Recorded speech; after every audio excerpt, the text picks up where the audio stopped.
May hapon kini atong latest weather update base sa atong latest satellite image na atay mga gi-monitor karon na mga weather disturbances. Una kining severe tropical storm Hana na ay sa silangan sa Calayan, Cagayan na ay maximum sustained winds na 95 kilometers per hour ug ang pag-unos moabot sa 115 kilometers per hour.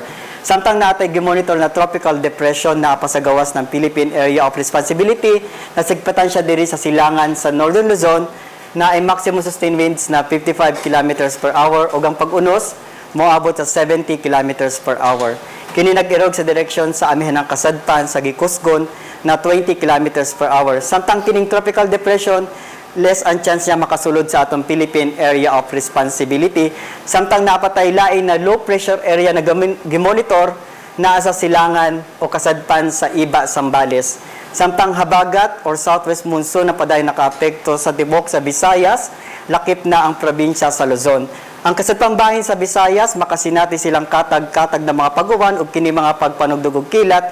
Samtang ang silang Central Visayas, lakip na ang Cebu Province ug diri sa silangan bahin sa Kabisian, makasinati itang patak-patak na mga paguwan tungod kining localized na mga pagpanugdog og kilat. Base sa atong latest track ng Bagyong Hana, expected na ito mukusog pa ang Bagyong Hana or mo-intensify into typhoon category ug mogawas sa atong Philippine Area of Responsibility sa Biyernes.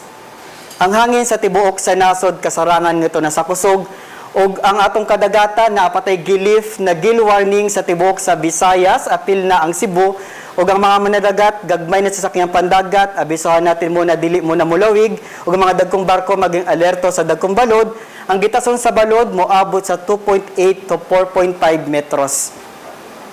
Ang range of temperature sa Cebu para ugma is 25 to 31 degrees Celsius, sa Bohol is 24 to 32 degrees Celsius, sa Dumaguete is 24 to 31 degrees Celsius, samtang diri sa Tacloban is 23 to 31 degrees Celsius, ug sa probinsya sa Samar is 24 to 32 degrees Celsius.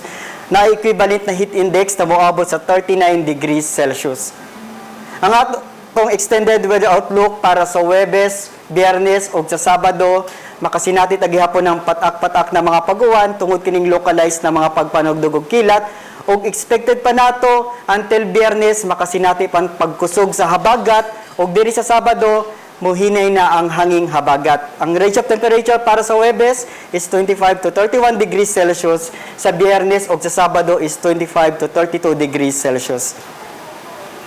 Ang adlaw mo silang sa alas 5:34 sa buntag ug para sa atong mga dugang detalye, mobisita ta sa atong mga official social media accounts ug sa atong website sa www.bagongdata.pag-asa.dost.gov.ph.